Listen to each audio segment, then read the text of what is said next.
As mãos, que antes brincavam no chão de terra da casa de Boaz, agora aprendiam o peso do trabalho. Mas, mais do que isso, ele começava a carregar o peso do nome que lhe deram. Obed, servo, adorador. Seu nome não era uma escolha ao acaso. Cada vez que alguém o chamava, era como se sua identidade fosse reafirmada. Servir, para ele, não era uma humilhação, mas um propósito. Ele via isso no exemplo de sua mãe, que um dia escolheu seguir Noemi sem esperar nada em troca. Via no caráter de seu pai, que decidiu redimir uma mulher estrangeira e dar-lhe um futuro. Via até mesmo na terra onde vivia, que parecia se inclinar para os pés dos trabalhadores a cada nova colheita, como se reconhecesse que o esforço sempre gera frutos. Mas ser um servo não era apenas obedecer ordens ou trabalhar de sol a sol. Não, era muito mais profundo do que isso. Obed começou a perceber que servir significava sustentar algo maior que ele mesmo. Era manter viva uma herança, não apenas a de Boaz e Ruth, mas a de um povo inteiro. Era lembrar que sua vida fazia parte de uma história que estava sendo escrita muito antes de seu primeiro choro. E ele precisava estar pronto, pois um dia teria um filho. E esse filho, Jessé, precisaria aprender com ele não apenas como plantar no campo, mas como cultivar algo muito mais valioso: o temor ao Deus de Israel. Pois do ventre de Jessé, um novo capítulo dessa história estava prestes a nascer. Os dias de infância ficaram para trás, e Obed agora era um homem feito. O menino que um dia correu pelos campos de Belém, agora caminhava com passos firmes, carregando consigo a responsabilidade de um nome que significava mais do que ele próprio. Criado entre duas realidades, ele trazia em seu sangue tanto a força de Israel quanto a memória de Moabe, mas nunca teve dúvidas sobre onde pertencia. Ele era um israelita, um servo do Deus Altíssimo, e sua vida era prova de que esse Deus escolhia seus filhos não pela origem, mas pelo coração. Naqueles tempos, a vida não era fácil. Belém, apesar de ser uma terra fértil, exigia trabalho árduo. O sustento vinha da terra, e o suor dos homens era a única garantia de que haveria alimento na mesa. Obed aprendeu desde cedo a segurar uma foice e a sentir o peso do trigo nos braços, do mesmo jeito que seu pai, Boaz, fizera antes dele. Mas ele também aprendeu outra coisa, algo que não se via apenas no trabalho físico. Aprendeu que a verdadeira herança de um homem não está no que ele possui, mas no que ele deixa para trás. Os mais velhos da cidade sempre falavam da importância da linhagem, do sangue que carregava histórias e promessas. Obed ouvia atentamente, mas sabia que não bastava apenas ter um nome forte. Era preciso honrar esse nome. E quando chegou o momento de construir sua própria família, ele sabia que não estava apenas formando um lar, estava dando continuidade a algo maior. Então veio o dia em que segurou seu próprio filho nos braços. Jessé, um nome simples, mas que carregava o peso de uma nova geração. E ali, naquela casa modesta em Belém, um novo ciclo se iniciava. Mal sabia Obed que daquele menino viria um filho caçula que transformaria Israel para sempre. Obed observava seu filho crescer com um olhar atento, como quem sabe que cada dia traz consigo lições invisíveis, moldando o caráter de um homem antes mesmo que ele perceba. Jessé era um menino curioso, de olhos vivos e passos ligeiros, sempre correndo pelos campos de Belém, como o próprio pai fazia quando criança. Mas diferente de Obed, Jessé não carregava o peso de duas culturas em sua origem. Ele já era um israelita por completo, nascido e criado sob a tradição de seu povo, cercado pelas histórias dos patriarcas e das promessas feitas a Abraão. Obed ensinava seu filho sobre a terra, sobre o tempo certo da colheita e sobre como reconhecer os sinais da natureza. Mas, acima de tudo, ensinava sobre Deus, não por meio de discursos longos e cansativos, mas na simplicidade dos dias comuns. Quando o trigo dobrava ao vento, ele dizia que assim deviam ser os corações diante do Senhor, flexíveis, prontos para seguir sua vontade. Quando a chuva tardava, lembrava que a fé era como as sementes que dormem sob a terra. Mesmo quando não se vê, algo está crescendo. O tempo passava e Jessé já não era mais um menino de pés descalços correndo entre as plantações. Ele se tornava um homem forte, trabalhador, pronto para seguir seu próprio caminho. Obed sabia que um dia sua voz se calaria e sua história ficaria apenas na memória daqueles que o amavam. Mas essa era a ordem natural das coisas. O que importava não era a lembrança de seu nome, e sim aquilo que ele deixaria para trás. E assim, quando o tempo chegou, Jessé tomou o lugar do pai e começou sua própria história. Ele se tornou um homem respeitado, construiu uma família e teve muitos filhos. Entre eles, um caçula que quase passou despercebido, um menino que não parecia ter nada de especial, mas o Senhor já o havia escolhido. E um profeta logo viria para ungí-lo diante de seus irmãos. O tempo nunca para. E assim como Obed um dia assumiu o legado de Boaz, agora era Jessé quem carregava a responsabilidade de sustentar sua casa e dar continuidade à linhagem da família. Ele se tornou um homem respeitado em Belém, conhecido não apenas pelo trabalho árduo, mas também pelo temor que tinha a Deus. E como era esperado de um homem de sua posição, teve muitos filhos. Meninos fortes, preparados para o trabalho no campo e para defender suas terras, caso fosse necessário. Cada um deles tinha um papel na casa. Os mais velhos, naturalmente, recebiam mais responsabilidades e aprendiam desde cedo a liderar. Os mais novos, muitas vezes, ficavam com as tarefas mais simples. E entre eles, havia um que ninguém dava muita importância. Um menino de cabelos avermelhados, de olhar atento e inquieto, que gostava de passar o tempo sozinho com as ovelhas, dedilhando harpas improvisadas e cantando para o vento. Davi. Um nome que naquela época não significava muita coisa. Mas os planos de Deus não seguem a lógica dos homens. Se Obed ainda estivesse vivo, talvez teria visto em Davi um reflexo de si mesmo quando criança, alguém que parecia pequeno demais para a grandeza que carregava dentro de si. Mas era assim que Deus agia. Pegava o improvável, o esquecido, o que ninguém olhava duas vezes e o tornava parte de algo grandioso. A vida seguia em Belém, como sempre. O trigo crescia, as colheitas vinham e iam, e Jessé seguia sua rotina, sem saber que sua casa logo receberia uma visita inesperada. Um profeta estava a caminho, e ele não vinha apenas para trazer uma mensagem, mas para encontrar um rei onde ninguém estava procurando. A notícia chegou antes dele. O profeta Samuel estava vindo. Em Belém, um burburinho começou a se espalhar pelas ruas poeirentas, e os mais velhos olhavam uns para os outros com expectativa e temor. A vinda de um profeta nunca era um evento comum. Ele poderia trazer uma bênção, uma advertência ou até um julgamento. Ninguém sabia ao certo o motivo de sua chegada, mas uma coisa era certa: Deus havia enviado seu servo em uma missão. Jessé não demorou a perceber que sua casa seria o centro daquela visita inesperada. Samuel não estava ali por acaso. Ele veio com um propósito claro: ungir um rei dentre os filhos de Jessé. A ideia soava absurda. Como poderia um rei vir de sua casa? Nenhum de seus filhos era um guerreiro renomado, nem fazia parte da nobreza.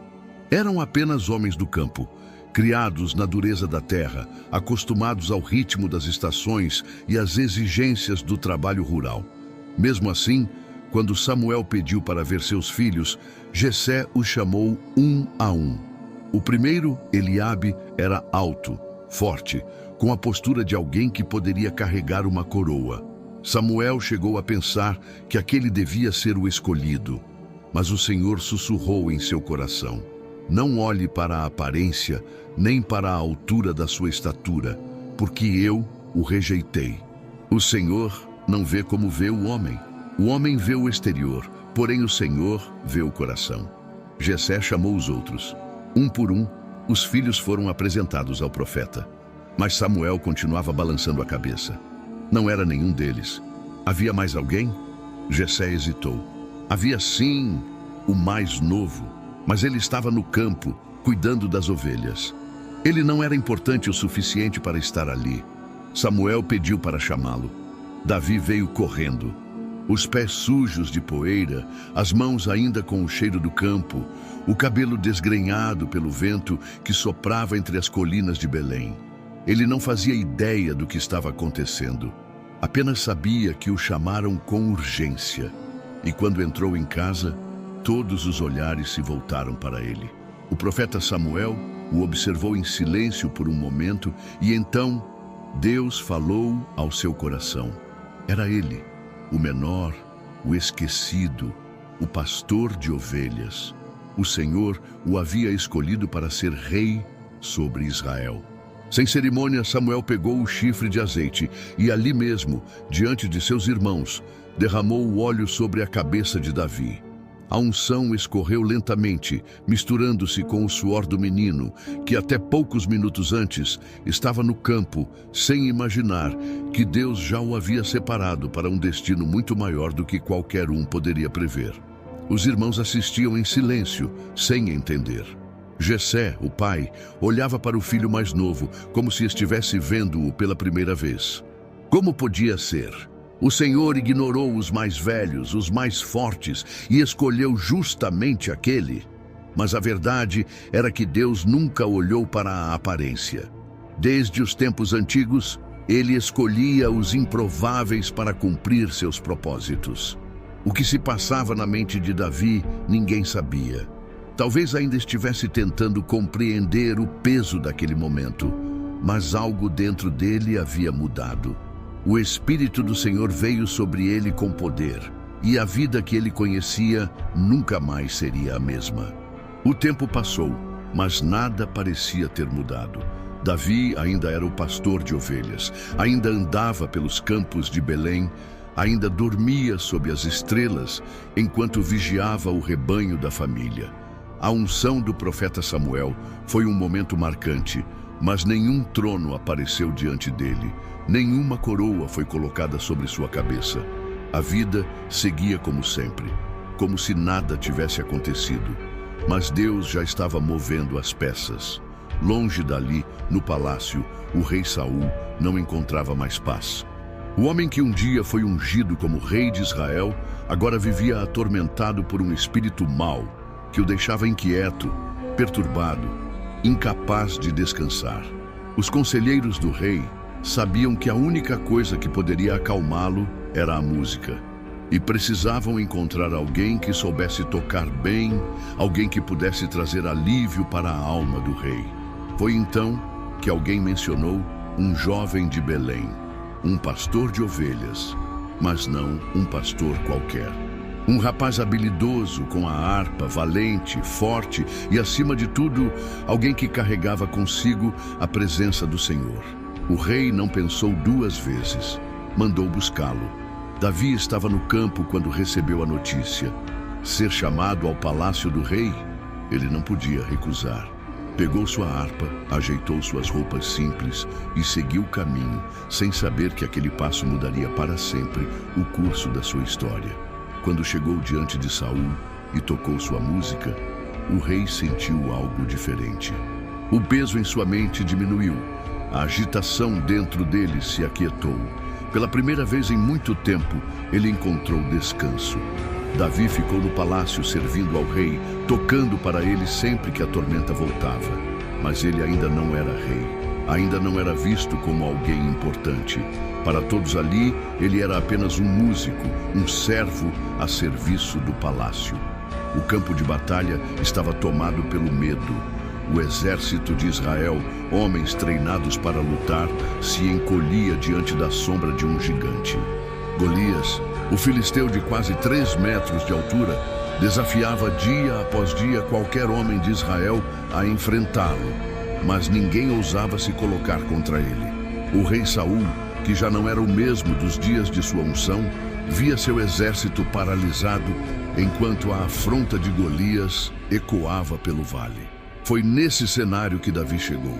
Não como um guerreiro, não como um líder, mas como um simples mensageiro, enviado por seu pai para levar alimento a seus irmãos que estavam no campo de batalha.